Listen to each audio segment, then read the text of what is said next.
আসসালামু আলাইকুম।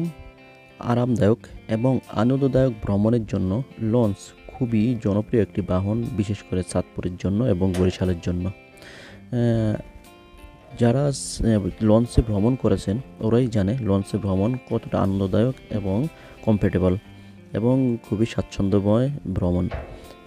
যারা বাসে জার্নি করলে বমি আসে ওদের জন্য খুবই আনন্দদায়ক এবং খুবই ভালো এই লঞ্চ ভ্রমণটি, এবং সময়ও বাসের মতোই অথবা বাসের থেকে অনেক সময় কম লাগে ঢাকা থেকে চাঁদপুর আসতে।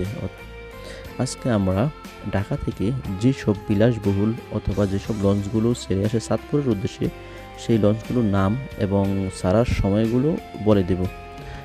তবে একটি কথা, এই লঞ্চগুলো বিভিন্ন সময় কর্তৃপক্ষের আদেশ মোতাবেক অথবা কর্তৃপক্ষ চাইলে লঞ্চগুলো বন্ধ রাখে অথবা অনেক সময় শিডিউল চেঞ্জ করে।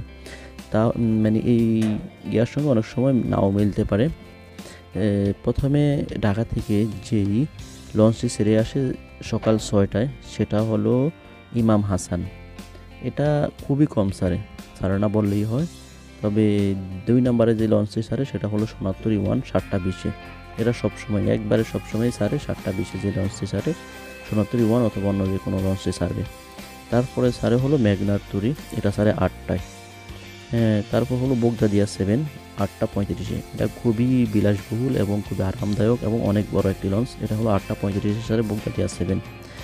এবং তারপর যেটা ছাড়ে আবি জমজম 1 9টা 15-এ। তারপর মিতালি 9টা 50, ইমাম হাসান 11টায়। তারপর হলো ইমাম হাসান 2 11টা 45-এ। তারপর হলো 11টা 45, আর তারপর হলো ময়ূর 2 2 সারে হলো 12টা 30-এ। এবং ময়ূর 7 এটা সারে হলো 1টা 30-এ। এটাও অনেক বিলাসবহুল এবং অনেক বড় একটি লঞ্চ। যারা লঞ্চে ভ্রমণ করেছেন ওরা জানে যে ময়ূর 7 কত বড়। তারপর হলো ইগল 3 2টা 30-এ সারে। তারপর আল বোরাক 3টা 30-এ ঢাকা থেকে ছেড়ে আসে। ইগল সারে হলো 4টা 30-এ এবং সোনারতুরি 3 5টা 30-এ সারে ঢাকা থেকে। এটা হলো দিনের বেলায়।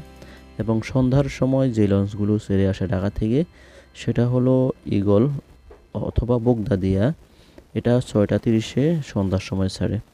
তারপরে 7টা 45-এ ছাড়ে হলো সোনারতুরি 4, এটা হলো সন্ধ্যার সময়। আর রাতে যে লঞ্চগুলো ছাড়ে এটা হলো বোগদাদিয়া 12 9টা 15-এ ছাড়ে এবং বোগদাদিয়া 13 ছাড়ে 10টা 30-এ। এবং আব এ জমজম 7 এটা ছাড়ে রাত্রি 11টায় এবং রফ ছাড়ে হলো 12টায় এবং রহমত ছাড়ে হলো সর্বশেষ যে লঞ্চে ছাড়ে সেটা হলো রহমত 12টা 30-এ। এই লঞ্চগুলোতে ভ্রমণ করে আপনি যখন আসবেন এই লঞ্চগুলির স্বাভাবিক অবস্থায় 2.5 ঘন্টা থেকে 3 ঘন্টা 3.5 ঘন্টা এবং 4 ঘন্টাও অনেক সময় লেগে যায়। এটা লঞ্চ ভিত্তিক এবং নদীর জোয়ার ভাটার উপর নির্ভর করে এই লঞ্চগুলোর সময় অনেক সময় নির্ধারণ হয়। ভিডিওটি আজকে এই পর্যন্তই, দেখা হবে অন্য কোথাও অন্য কোনো ভিডিওতে। আল্লাহ হাফেজ। এবং যারা আমার চ্যানেলটি এখনও সাবস্ক্রাইব করেন অবশ্যই চ্যানেল সাবস্ক্রাইব করেন।